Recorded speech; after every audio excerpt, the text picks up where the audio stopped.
जय शिवालाल। मी महंत रायसिंग महाराज जयराम महाराज संस्थान राजगड। आज आमच्या बुलढाणा जिल्ह्यामध्ये बुलढाणा येथे सर्व बुलढाणा जिल्ह्यातून बंजारा समाज आज आमचा रस्त्यावर उतरलेला आहे। याचं कारण की आजचा जो एल्गार महामोर्चा आज निघत आहे, आम्ही सरकाराकडं आमचा बंजारा समाज हा पूर्वीपासून 1890 पासून आमच्या समाजामधील महामानव वसंतराव नाईक साहेबांचे व महामानव आमचे बंजारा समाजाचे धर्मगुरू डॉक्टर रामराव बापू हे आमचे 1835 पासून 1935 पासून हा बंजारा एसटीसाठी मागणी करत आहे।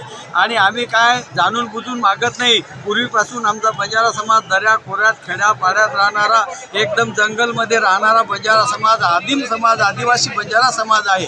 तर आमच्या समाजावर अन्याय इंग्रज काळामध्ये खूप मोठा अन्याय झालेला आहे आणि हा अन्याय निवारण करण्यासाठी वारंवार भरपूर वेळा आम्ही मागणी केली, परंतु शासनाने दखल घेतली नाही। म्हणून आज आमचा बंजारा समाज केवळ बुलढाणा जिल्हाच नव्हे, संपूर्ण महाराष्ट्रातून पेटून उठलेला आहे। आणि आमची रास्त मागणी आहे की आमच्या बंजारा समाजाला हैदराबाद गॅजेटियरनुसार, जसं आता मराठ्यांना त्यांनी नोंदणी आहे म्हणून त्यांनी प्रमाणपत्र दिलं, तसंच आमचा आदिम बंजारा समाज, आदिवासी या समाजाला सुद्धा त्यांनी हैदराबाद गॅजेट लागू करावं, ही मागणी करण्यासाठी आम्ही कोणत्याही समाजावर, बाकीचे जे आदिवासी समाज बांधव आहेत त्यांच्यावर सुद्धा अन्याय होऊ नये, ही आमच्या बंजारा समाजाची त्यांना विनंती आहे शासनाला।